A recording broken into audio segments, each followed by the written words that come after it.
Hey guys, today I want to talk with you about going XC racing.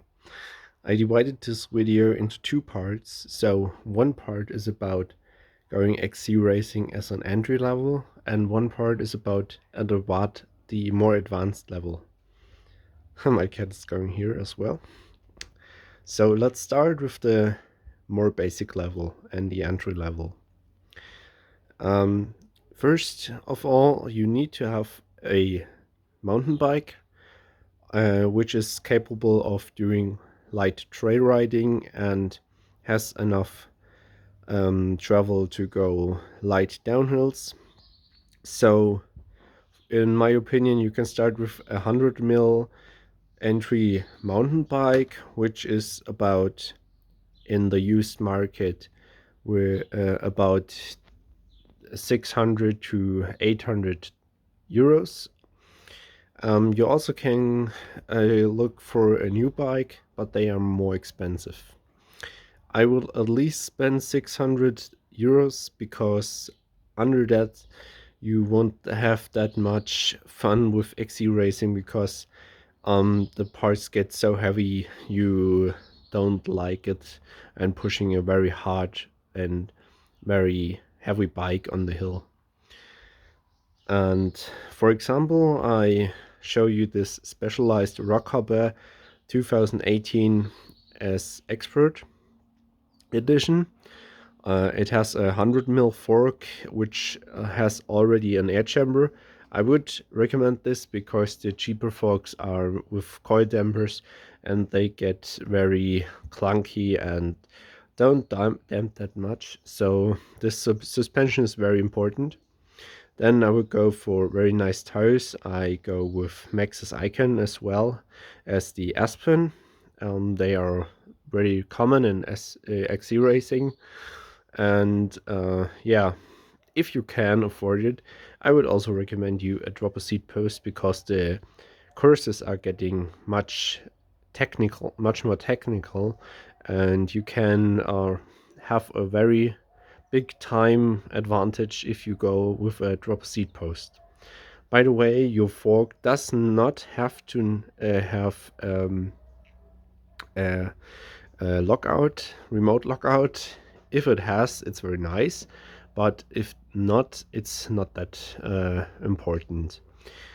By terms of going with the crankset, I would recommend you at least to have a wide range of gears. If you can, look for a bike which is 1 by 11 or 1 by 12, but if you can't afford it, go for a bike with two or more chain rings in the front and 9 or 10 rings in the back. You have to have at least disc brakes. They are already on cheap bikes and those are very common.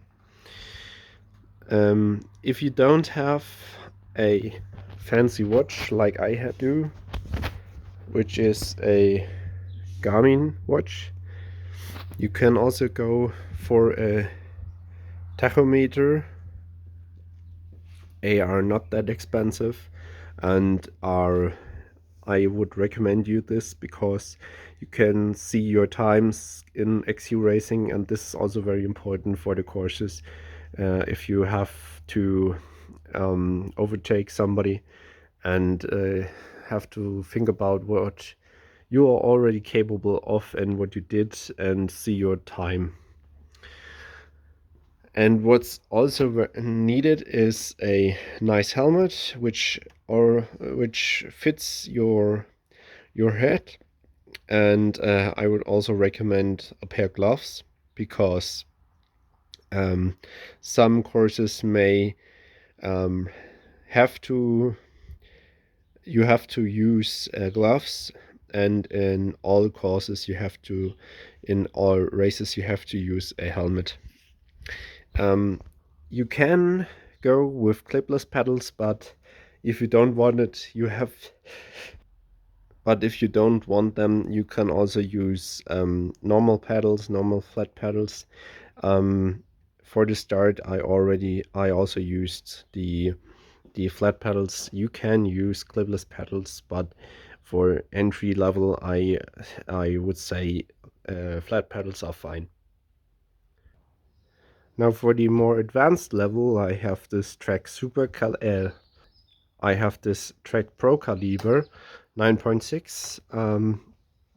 This is way more expensive than the last bike I showed you because it has a carbon frame, more expensive crankset, lighter wheels, and better suspension fork, but and also a dropper seat post.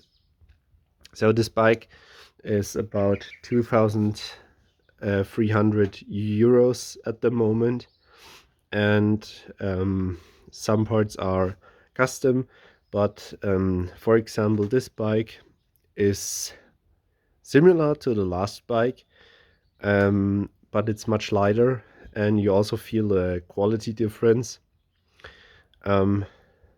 I would recommend you, if you're more advanced, a pair of clipless pedals, and also a dropper seat post is very nice to have. And if you want, you can go for a full suspension as well. This depends on the discipline you're riding. If you're riding more marathons, I would recommend you going for a full suspension bike. If you're going for XC racing up the hill and down the hill, and it's much more of a hill climb, I would go for a hardtail. If you have some courses that are very packed with roots, I would use a full suspension. The Trek Pro Caliber comes with the ISOSpeed system. This is a flexing seat post, but you can go with the Super Caliber, for example, if you have more technical terrain and more technical uphills. This one is more for very smooth riding and not so much technical climbing. And if you can go technical climbing, you have to be an advanced rider. You have to have a helmet, shoes for clipless pedals, and a pair of gloves.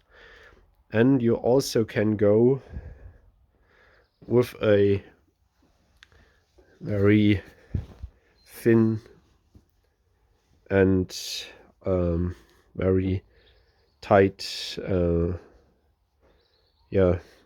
t-shirt. And I would also recommend you, if you don't use bib shorts, use a padded short under your riding short. And this one comes for both levels, so entry level and more advanced. Use a bigger bottle instead of a smaller bottle because days are getting long and you will get thirsty.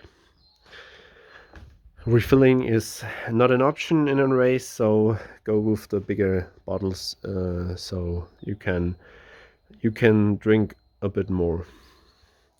So this was the end of the video. I hope you liked it. Entry level and going with a advanced bike. So thank you for your attention. See you next time.